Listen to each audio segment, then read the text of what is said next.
that is probably your dog communicating to you. It's probably not your bright idea, but we're not used to looking at it that way. We think anything that comes to our mind is our own original idea. And I want to propose that maybe it's not. Maybe everything in our mind is not our own bright idea. I know it's not. I know information comes from God and the universe, and I know it comes from our animals. Hello, and welcome to the Connectedness Podcast. Just as you might have guessed, I talk about connection and connectedness on this podcast, our connection with everything in the world around us. Whether you see it or not, we're all connected, and it doesn't matter if it's our dog, our cat, our God, our body. And I'll also talk about some more abstract connections like our career or our land, our community, our emotions, your body. Life is all about connection, so the sooner we recognize that, the sooner we can have an easier, more meaningful life. I will talk about these connections through different lenses, things like synchronicities and coincidences, or just everyday little bits of magic and miracles that we usually dismiss. It's really important that we pay attention to all of this so we can live an easier, more meaningful life. So welcome to the show. I'm your host, Karen Cleveland. Hey everyone, welcome back to the show. I am going to start a series today about animal connection and communication. So, as I talk about the connectedness of everything, and I've had so many different aspects of connectedness on the show, I want to spend a few episodes talking about animals. Many of you know that I have been an animal communicator. And I teach people how to talk to animals, how to listen to animals, more importantly. And I just thought I would do an animal communication 101 on the show today.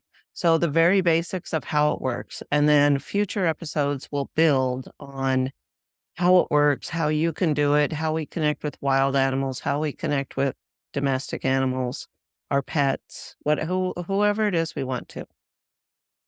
Once we learn the basics and how it works, then the world is our oyster. It all expands from there.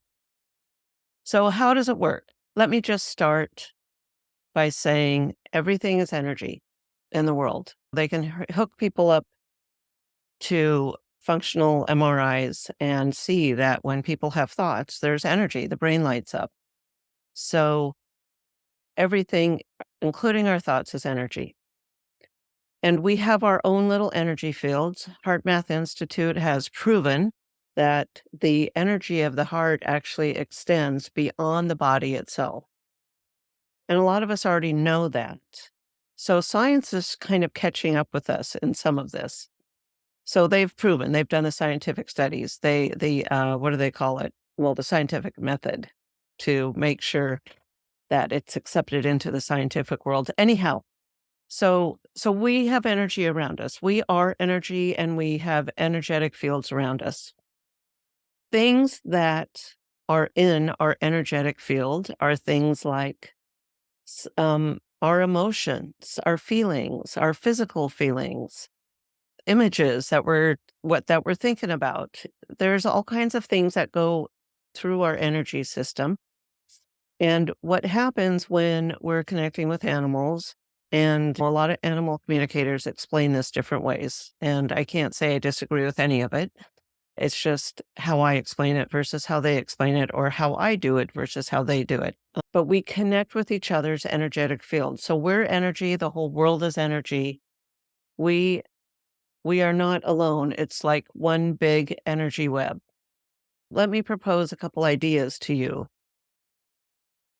When you are in your car listening to the radio, do you have to be able to see the radio antenna, the transmitter, every time that you hear it? No, you don't. It's able to go through the air and find you where you are.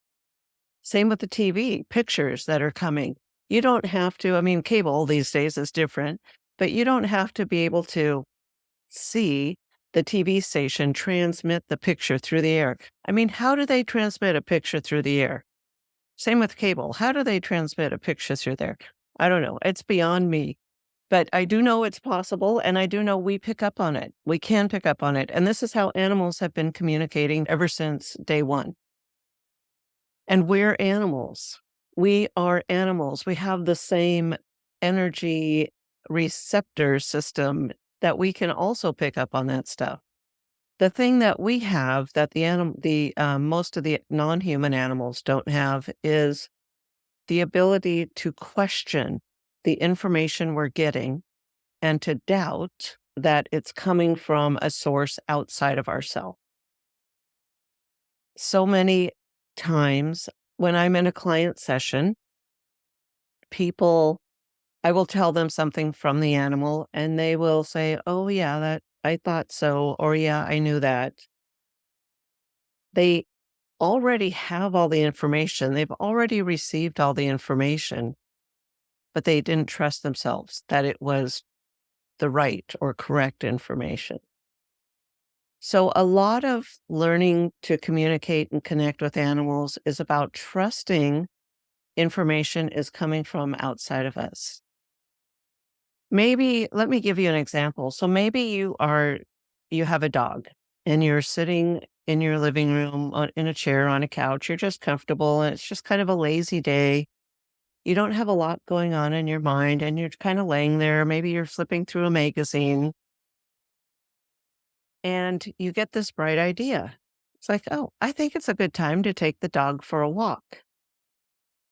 Now, the animals are always picking up on what is going on with us. They know before we do sometimes, before we trust ourselves, what's going on with us. But so we know, most of us, we can make that decision. Oh, it's time to go for a walk.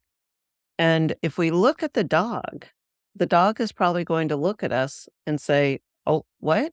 Did you say it's time for a walk?" Even though you said or did nothing.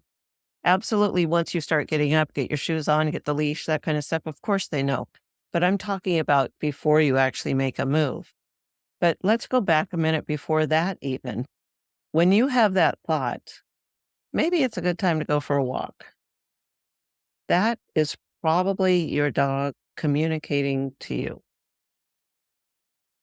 It's probably not your bright idea, but we're not used to looking at it that way. We think anything that comes to our mind is our own original idea. And I want to propose that maybe it's not. Maybe everything in our mind is not our own bright idea. I know it's not. I know information comes from God and the universe, and I know it comes from our animals. There's a lot of sources of information downloaded into us or um, given to us that we process how we process. We might at some point start believing it is our dog or our cat or our horse or rabbit or bird, whoever it is that we have. But if we're not paying attention, we're not going to realize it's not our thought. And then the other thing is sometimes we're just not quiet enough to receive the information. So these thoughts might be coming at you all the time. The dog has been saying, let's go for a walk, let's go for a walk, let's go for a walk. And you're just finally receptive enough. Your brain has finally cleared out enough. It stopped going through all the daily routine things that have to happen. It's finally settled enough that it lets some information in. And this is true for you if you're talking with your animals, and it's true if you're trying to pray, talk with God or the universe or the divine Holy Spirit. If you are asking for information from an outside source, you have to allow the space for it to come in. That's definitely one of the biggest challenges I see people have. All right, so we're all energy and there's thoughts going on, pictures, images, feelings. So the way that we typically communicate both with God and with dog is through images and feelings, both physical and emotional feelings. I already talked about the TV sending a picture over. So we know that that's totally possible that a picture can go through the air magically. I'm not talking about necessarily our animal is trying to give us a picture of something, But when we talk, we typically create pictures. So for most people, if I start talking about driving past a mountain range and looking at the snow-covered peaks and the sun shining on it and seeing the sun glisten off of the beautiful peaks above the tree line, you're gonna probably have some kind of image of a mountain or a mountain range in your head. And it might not look like mine, but at this point, it doesn't matter. I didn't show you a picture. All I did was start talking about it. Just by talking about something, pictures are created both by the talker, the speaker, and by the receiver, the listener. So when we are creating these pictures and our animals are picking up on them, yes, they are. God is picking up on them. Yes, it is. Universe, divine wisdom, divine self, everything is picking up on the pictures we create when we talk. So we always want to propose things how we want them and not how we don't want them. Let's use a cat as an example. We don't want the cat scratching on the couch, okay? So we're not going to tell the cat, don't scratch on the couch, because the image created with scratching, don't scratch on the couch, is a cat scratching on the couch. So instead, we have to tell the cat what we want. So we might say, scratch on your scratching post, go outside and scratch on the tree. Wherever it's okay, that's what you say. And then you also can say, leave the couch alone, ignore the couch, just walk right past the couch, whatever it is. So you always need to know what you want when you're talking or explaining something to your animals, when you're setting the rules or trying to change a behavior. You always have to let them know what you want and not what you don't want, because you really need to be aware of the picture that you're creating in your head. And then I also receive pictures from the animals. So they might propose to me something that's red and round. And there's a little bit of translation that goes in on my part. And it's not something I intentionally do. Um, it becomes just part of how I communicate with them after practicing. But just because of, how it fits in with the conversation or what we're talking about, it might be a red apple, it might be a red ball, could be anything else that's round and red. But so there's a little bit of interpretation sometimes into what we're receiving, what I'm picking up on from an animal, and what any other animal is picking up from any other animal. So those are images. And I mentioned feelings, both physical and emotional. So definitely, if you have a cat or a dog, you are probably well aware that they pick up on your emotional state. So if you're sad and crying, if your animal is a nurturer, they're going to come over and try to tend to you. But not all animals are nurturers. Some people see you crying and upset and they run. So, or not some people, some animals. But they pick up on it. They understand that this is a different emotional state. The fixers will try to take that emotional state from you and try to fix it for you, try to fix you. Some of the nurturers will just let you have it, but try to comfort you at the same time. So we are constantly transferring emotional states back and forth. And you, as a human, can walk through someone else's emotional energy just randomly. You might walk past someone that's really angry, and all of a sudden your mood sinks and you start feeling worse, or you might even start feeling angry. You might just not feel as good, and you don't know why. In fact, we have a phrase, the tension was so thick you could cut it with a knife. I mean, that just tells you the tension. You walk into a room, you don't have to see the people that were there. Maybe they've left, but you don't have to see them. You don't have to see the argument they had. You could just walk into that room and you can feel that energy. And the same with love and joy.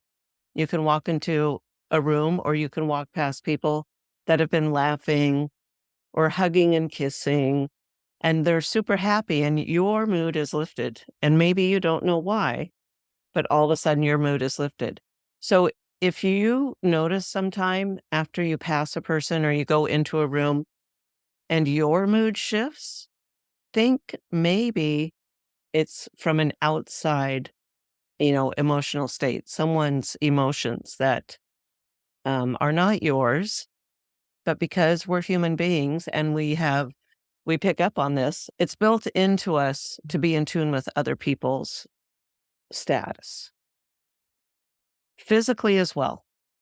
There's even a scientific term for when men pick up on their pregnant woman's physical symptoms. So their partner might be pregnant and men start having physical pains or cravings. Again, that's a real thing, and that's not the only thing. And your animals. So often the fixers will try to take on our pain to fix us.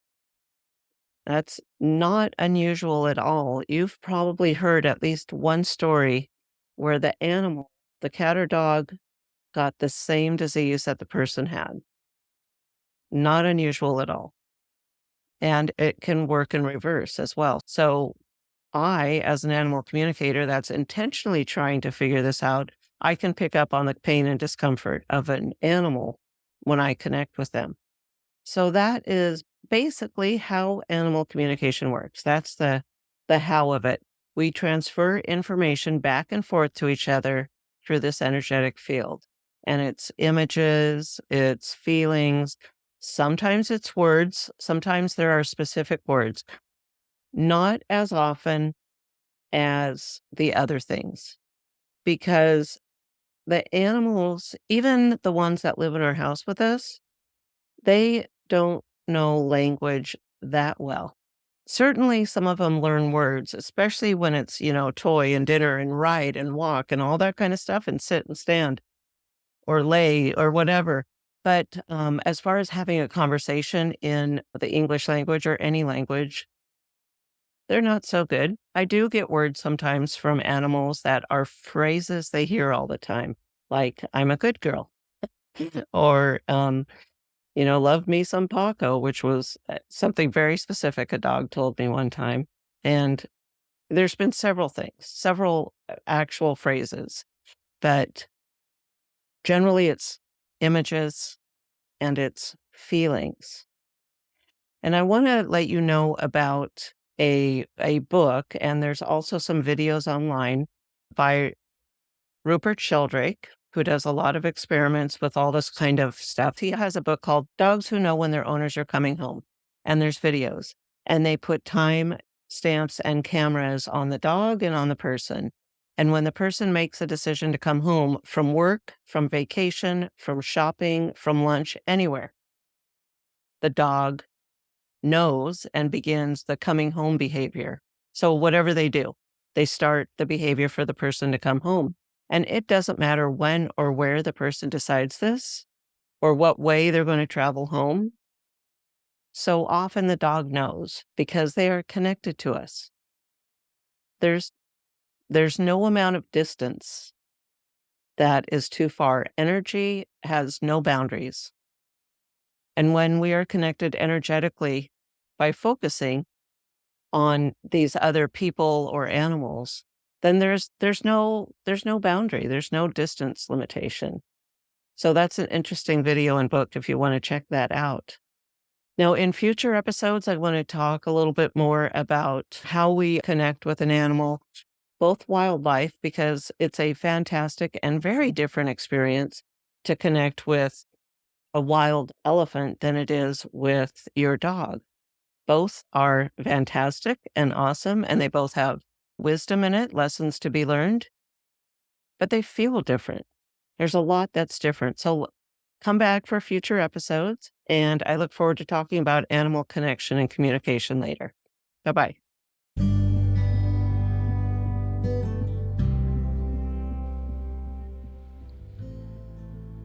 If you enjoyed the show, don't forget to head over to revkarenpodcast.com. That's REVKAREN podcast.com. There you're going to find the tools for finding more meaning and happiness in your own life. Plus, if you have a story that you want to share with me, either on or off the air, be sure to look for that form. Make sure you follow me so you get notified when new episodes drop. And also, I'd love to connect with you in my Facebook group, Connectedness with Rev Karen. So head over to RevKarenPodcast.com. I hope to see you there.